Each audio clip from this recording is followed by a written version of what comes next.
the way the wind sounded as it passed between the trees just beyond his grandmother's yard. Andrew could have sworn he heard the forest calling his name.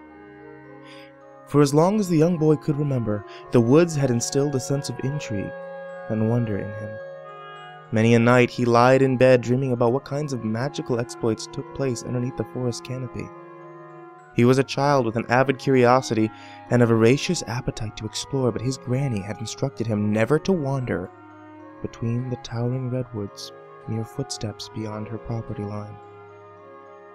It was a rule that always frustrated the boy, especially now, as he stood in the yard, so close to the trees he was yearning to journey through. Good boys listened to their grannies, and Andrew always tried his very best to do just that. But the gusty call of the woodland sirens had grown too strong for him to ignore.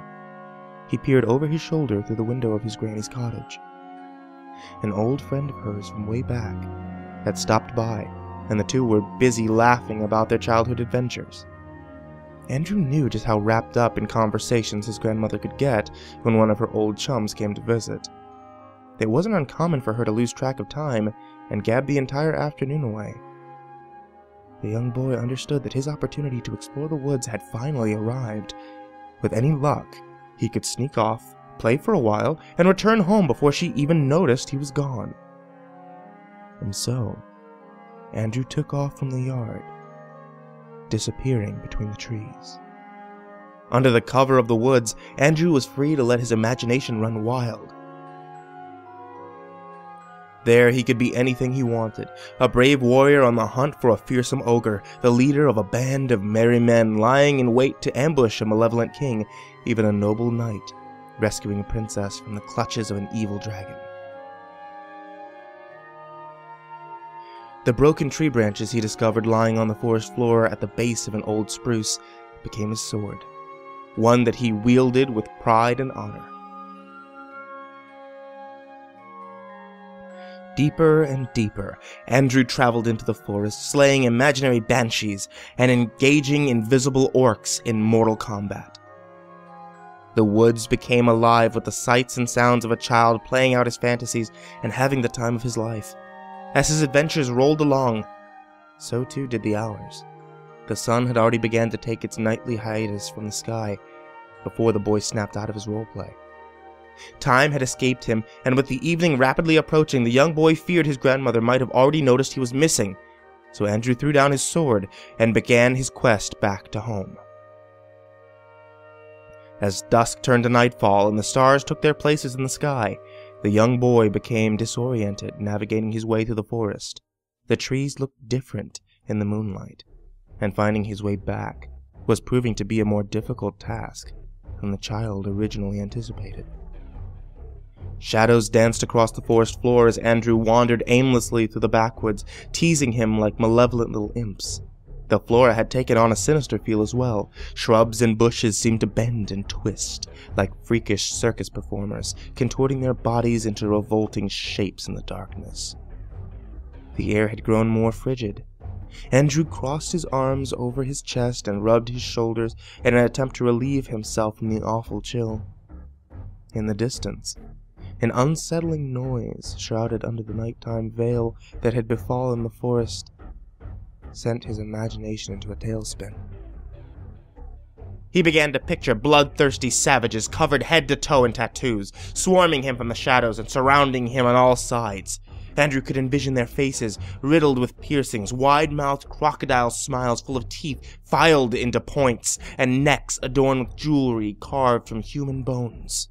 Grotesque images of the savages closing in and tearing Andrew apart piece by piece like a pack of ravenous wolves ripped through his mind. A shiver ran up his spine as the thought of these wild men peeling sheets of skin off of his chest, back, and thighs, exposing the tender muscle underneath to the cool forest air. He wondered if he'd remain conscious while the cannibals chewed through his abdomen in pursuance of his eternal organs. The child realized how isolated he was out in the woods. His cries for help would fall on deaf ears as the cannibal dug out his eyes with their dirty, grimy nails. a morbid question entered his head. Would he be able to feel their tongues as they lapped away at the fluid spilling from the gaping sockets in his face?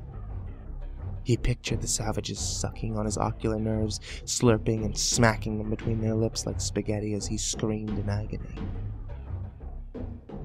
Finally, a sliver of hope arrived in the form of running water off in the distance. He tracked the noise until he came to a large creek flowing through the forest. Although he had never been that deep in the woods, he knew that if he followed the water, there was a chance it would eventually open up into the lake near his grandmother's house. From there, he'd be able to find his way home. With a renewed sense of optimism, the child traveled along the stream, hoping to make it back before his granny sent a search party looking for him.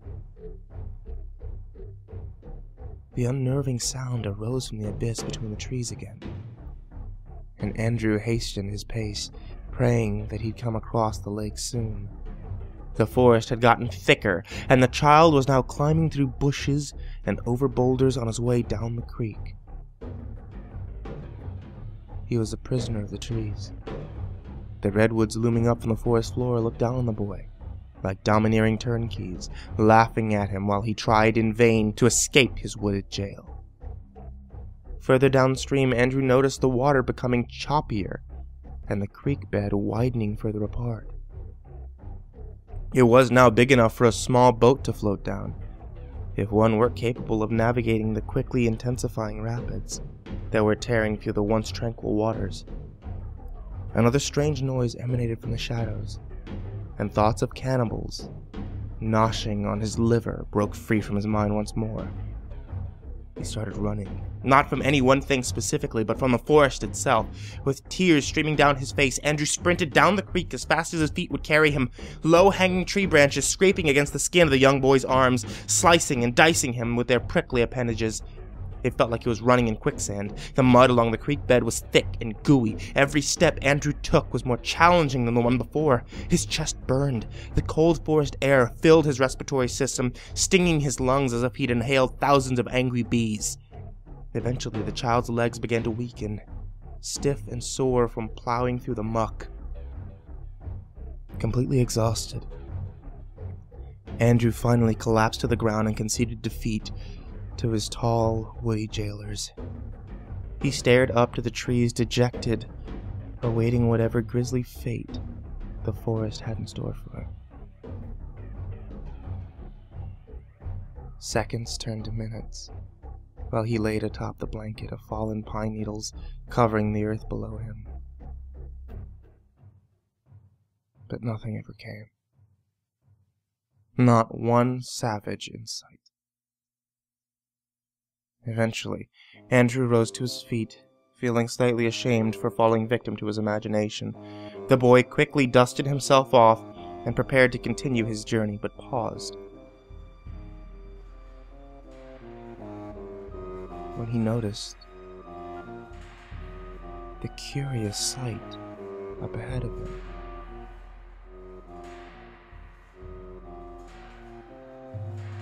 A strange clearing in the middle of the forest caught the boy's attention. Under moonlight, the field had the look of a charming oil painting. None of the forest's normal plant life had made its way into the beautiful oasis.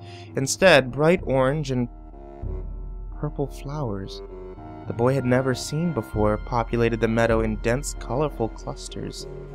The fearsome redwoods that had been tormenting the boy all night avoided the area as if afraid to allow their saplings to germinate on its soil.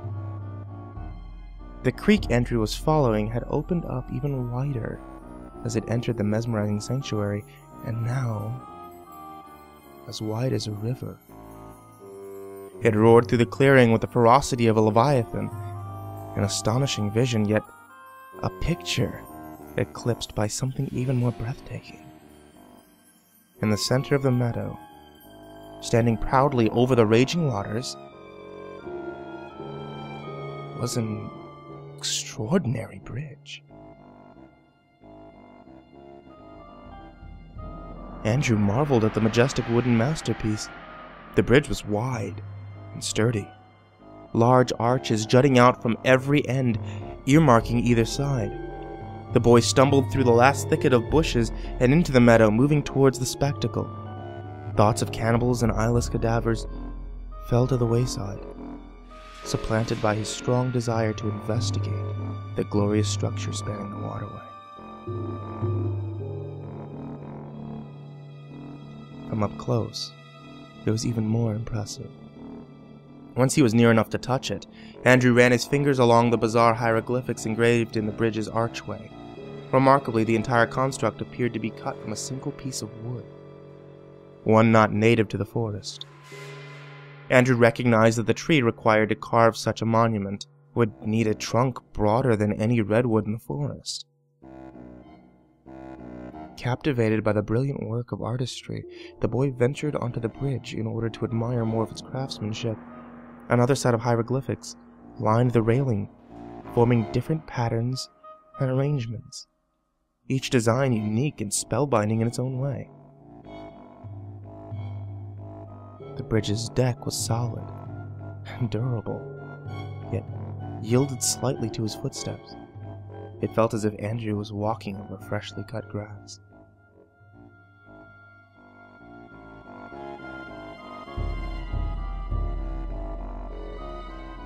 The redwoods formed a perfect circle around the clearing. Beyond them lied more darkness and uncertainty, more opportunities for his imagination to send him into hysterical frenzies like it had before. On the bridge, he felt safe. He pondered over the thought of waiting out the night in the clearing, but remembered his granny and how worried she would be if he didn't make it back that evening. Again, that terrible noise seeped into the air. The very same one that sent Andrew sprinting through the forest in panic, but this time, every muscle in the young boy's body tensed. His palms immediately began to perspirate. His body quivered with fear. It sounded like the death rattle of 100 dying men, a sickening groan, louder than ever, drowning out even the roar of the river. Worst of all, it had risen up from beneath the bridge he was standing on. Andrew prayed his mind was just playing tricks on him again, that the noises he was hearing were some sort of auditory hallucination, but deep within the pit of his stomach he knew that unlike the cannibals, whatever had made the noise was no figment of his imagination. A moment later, and his fears were confirmed. A colossal hand reached up from below the deck and wrapped 5 brawny fingers around the railing. A second hand, just as massive as the first, followed suit, and soon Andrew could see the dreadful face of a monstrous creature as it pulled itself onto the bridge. It towered over the boy, the beast's thick, burly body nearly as wide as the overpass itself.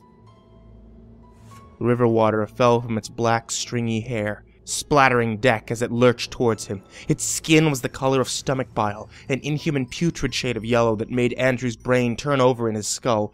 The stink radiating from the monstrous thing was unlike anything he had ever smelled before. It leaned down, bringing its humongous face just inches from the child's.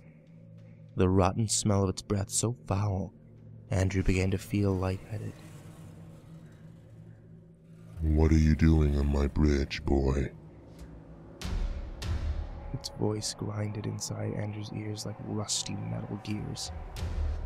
The young boy was at a loss for words. I... Speak up. The behemoth turned its head and pulled its hair back, revealing a long, pointed ear. Can you not talk? Andrew tried to speak again, but fear had gripped a hold of his tongue. The creature looked as if it belonged in a nightmare. The pair of tusks jutting out from its gums were more horrid than any terrors the young boy had dared to dream while running through the forest that night. Its beady orange eyes, set far too close together on its face, glowed brightly against the darkness. I was lost, Andrew finally managed to squeak out. I followed the creek, and it led me here. The beast reared its head back and released thunderous cackling. The beast reared its head back and released thunderous cackles, so booming it shook the surrounding trees. Do you know what I am, youngling? I think so, said Andrew. Well, out with it then. The boy swallowed the lump in his throat. Ever so timidly he replied, Are you a troll? The troll's lips curled into a harrowing smile. That is correct. And I will take it you are afraid of trolls. No. Andrew nodded his head in agreement. Ha! The enormous beast scrunched its nose. Why do you fear trolls, youngling? Speak the truth. We trolls have no patience for tall tales, for it is a known fact that we cannot lie ourselves. Andrew had heard before that trolls were not capable of lying. It was something his granny had once mentioned offhand. All of his knowledge about them had come from her. The creature seemed to be growing impatient, so he decided to answer him. My granny told me that all trolls feed on children. Your granny told you this? Responded the troll. What does your granny know about my kind? Not much, if these are the types of things she fills your head with. Andrew looked up curiously at the beast. Never judge a book by its cover. The troll continued. My species is a vegetarian one. We can easily sustain ourselves on the nectar from the flowers you see in this meadow. It waved its hand and gestured towards beautiful plants that grew in the clearing. The troll pointed a finger towards the trees. Not a moment later, a white owl came soaring out of the shadows towards the bridge. It perched atop the troll's index finger. With its free hand, the gargantuan gently caressed the owl's snow-colored feathers. The bird hooted peacefully as Andrew watched in awe. The troll smiled and lowered its arm so that Andrew could pet it. It's okay, child, gurgled the beast. This creature will not hurt you.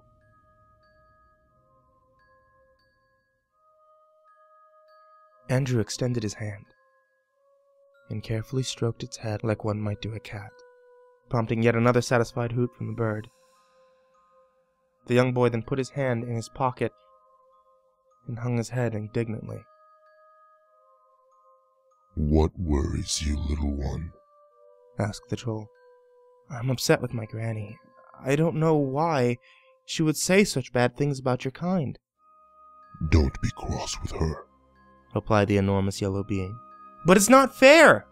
Trolls don't even eat children. They eat flowers like you said, right? The troll pouted. A deep sigh escaped its mouth.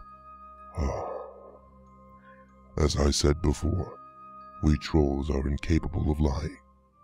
Your grandmother was wrong about most of my species being carnivorous, but there was one bad apple. His name was Littlefoot, and my race is very ashamed of his existence. Littlefoot? Replied the boy. Yes, we trolls have funny names.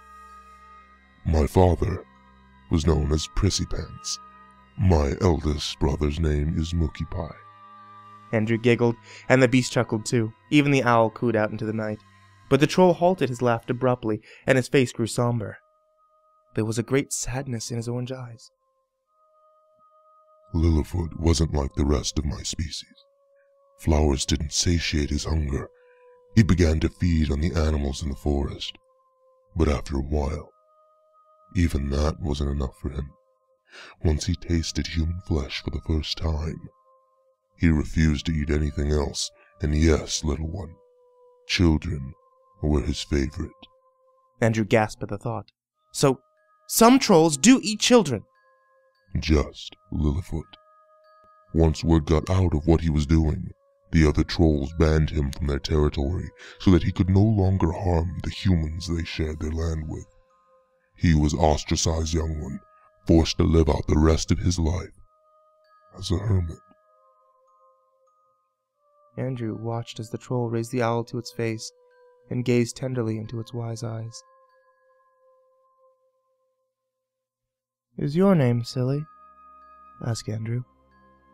Pardon? Your name. You said all trolls have silly names. You mean you do too, right?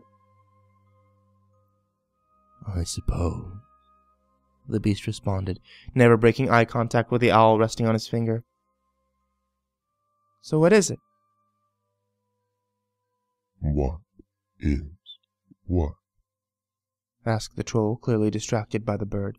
Your name, said Andrew. What is your silly name? Oh, my name. Forgive me, I fear this gorgeous creature may have caused me to lose focus on our conversation. And with that, the troll violently snatched the bird around the neck, causing it to let out a terrified squawk. Andrew watched in horror as the monstrosity standing before him opened its massive maw. The owl's head crunched under its ferocious bite. Blood-stained feathers casually fell from the troll's mouth like crumbs from a bread loaf. The beast turned its head towards Andrew and smiled at him again. Only this time bits of brain were dripping from its lips. How rude of me not to introduce myself. The troll's voice rumbled over the bridge like an earthquake. My name is Lilyfoot.